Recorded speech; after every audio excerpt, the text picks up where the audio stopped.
Un marathon en Corée du Nord. The 31st Pyongyang International Marathon. 평양 국제 마라톤 대회를 열었습니다. North Korea is carrying out massive infrastructure projects. 평양 국제 마라톤 대회가 열렸다고. Le marathon de Pyongyang. 평양 국제 마라톤 대회를 6 avril 2025. Ruelle de Pyongyang, en Corée du Nord. 11h du matin. Après 6 ans de pause, un marathon international débute au cœur du royaume ermite où des centaines d'athlètes, dont des étrangers, s'élancent, encouragés par de nombreux spectateurs le long du parcours.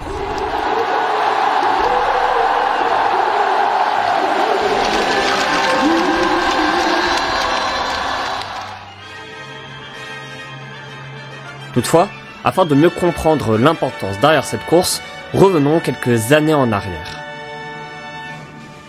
Dans notre vaste monde, au-delà des horizons connus et des territoires déjà parcourus, se trouvent des endroits qui restent hors de portée du grand public, des sortes de mini-empires au cœur même de notre empire.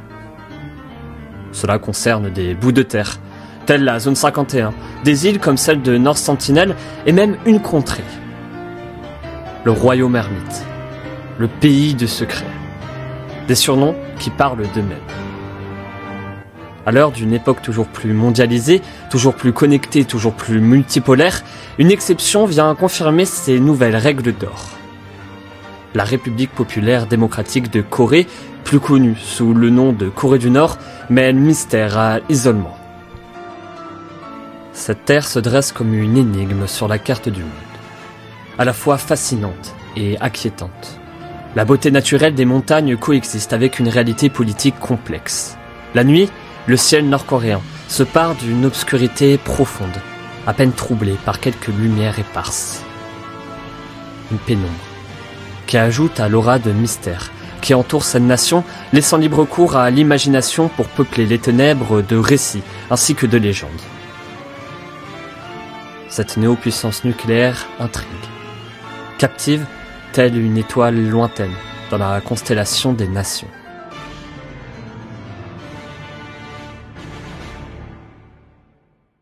La Corée du Nord possède environ 60 têtes nucléaires. Kim Jong-un est imprévisible.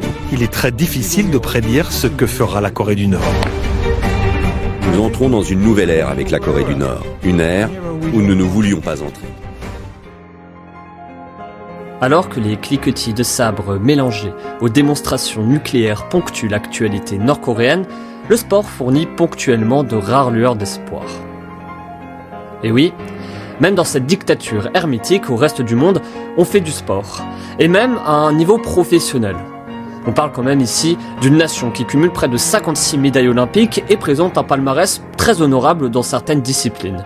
Mais rien ne se passe comme ailleurs en Corée du Nord, y compris quand il s'agit de sport. Car oui, cette pratique universelle, fortement médiatisée, apparaît à la fois comme un miroir déformant, une caisse de résonance, ou encore un champ d'affrontement entre puissances sportives, économiques, voire politiques.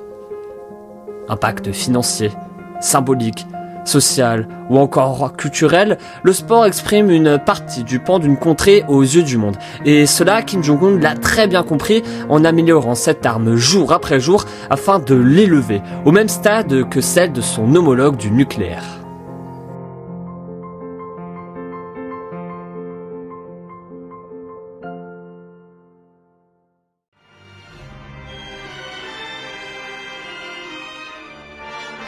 Bonjour et bienvenue dans ce tout premier épisode de la 13e série de Géosporitique où nous allons nous plonger dans un nouveau chapitre de la grande histoire du sport dans lequel nous découvrons l'évolution du rapport de la Corée du Nord avec le sport.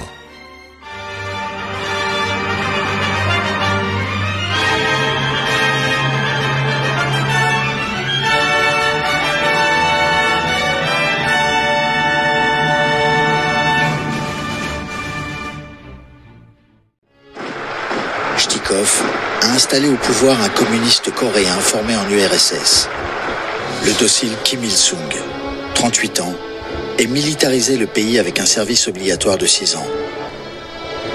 Tout est prêt pour la guerre. L'histoire de la Corée du Nord commence à l'épilogue de la Seconde Guerre mondiale, synonyme de fin d'occupation japonaise. La péninsule coréenne est alors divisée en deux zones, le nord sous contrôle soviétique et le sud sous contrôle états-unien. Mais en 1948, le leader communiste Kim Il-sung prend le pouvoir au nord et fonde la République populaire démocratique de Corée. Dès lors, le pays plonge dans une idéologie communiste stricte, saupoudrée d'une forte influence sino-soviétique. Kim Il-sung reste au pouvoir jusqu'à sa mort en 1994, suivi par son fils Kim Jong-il, qui poursuit la politique isolationniste tout en développant le programme nucléaire du pays. Parti unique, pouvoir absolu, succession dynastique, culte de la personnalité, répression des droits de l'homme, bref, l'ensemble des éléments qui caractérisent un régime autoritaire.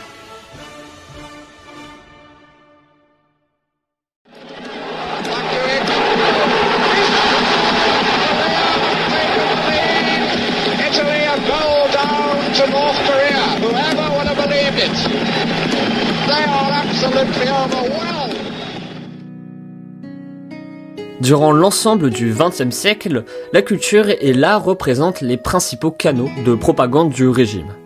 Et si au fil du temps la Corée du Nord s'embourbe dans un isolationnisme rare, cela ne signifie pas qu'elle n'apprécie pas le sport. C'est même le contraire, car cette contrée possède un regard plutôt obsessionnel concernant les sports collectifs, avec le football en tant que chef de file.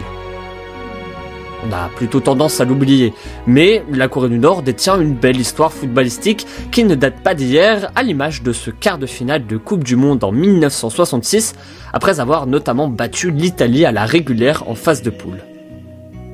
Et de manière générale, la Corée du Nord a régulièrement brillé lors d'événements sportifs internationaux. Il s'agit ici de médailles glanées, lors de tous les Jeux Olympiques d'été auxquels la bannière rouge et bleue a participé.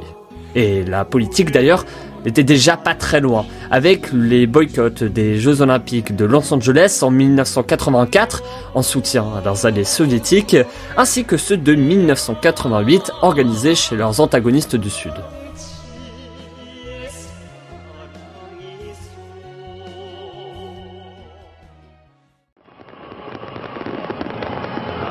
Jamais bouquet final n'avait aussi bien mérité son nom.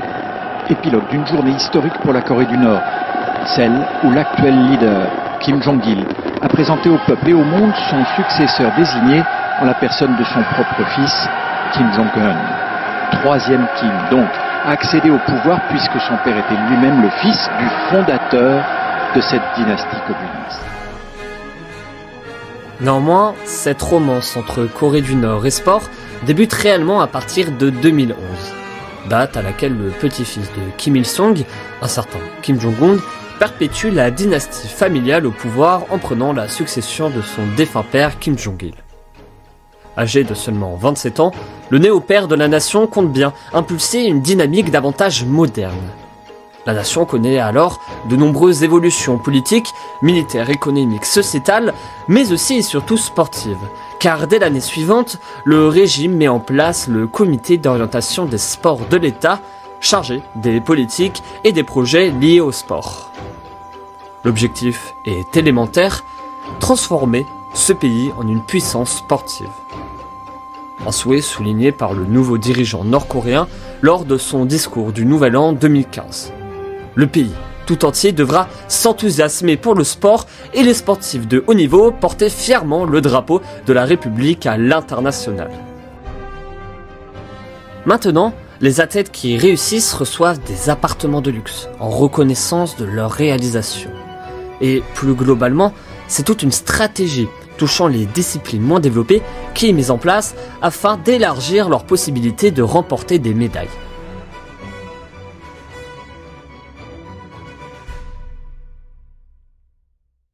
By jerking 145 kilograms, a gold medal lift.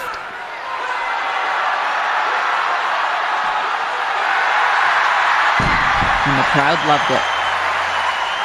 Young Sim Rim of the People's Republic of Korea, gold, and a spot atop the podium. L'un des changements notables dans le paysage du sport nord-coréen sous le règne de Kim Jong-un réside dans l'expansion des infrastructures sportives. De la construction de la station de ski Masikryong ou encore du club d'équitation Mérim à la rénovation du village sportif Angol, la Corée du Nord a investi en masse, toujours dans cette optique de renforcer sa position dans le domaine du sport. Et en termes de performance sportive, cette politique commence petit à petit à porter ses fruits. La Corée du Nord se distingue notamment en football féminin, avec plusieurs victoires en Coupe d'Asie, couplées à de multiples qualifications pour la Coupe du Monde féminine de la FIFA. Mais cette contrée excelle surtout en haltérophilie, du haut de ses 17 médailles olympiques, ainsi qu'en taekwondo ITF. Et d'ailleurs, le fait que le royaume ermite performe essentiellement dans ses pratiques, basées sur l'affrontement et la force, ne se révèle anodin. C'est précisément l'image du pays fort, indépendant et autosuffisant que veut renvoyer le régime à travers cette formidable vitrine qu'incarne le sport.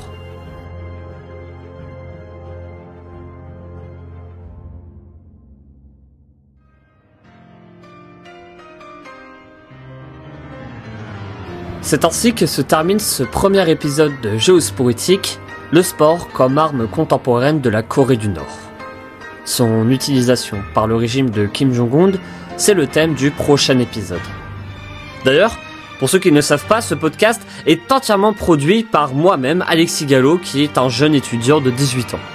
Moi, j'aime apprendre, analyser, écrire, raconter, débattre, parler de sport. En résumé, partager ma passion au plus grand nombre possible de personnes à ma manière, et vous pouvez m'aider à atteindre cet objectif, notamment en partageant ce podcast auprès de votre entourage. Merci pour votre écoute, et à bientôt.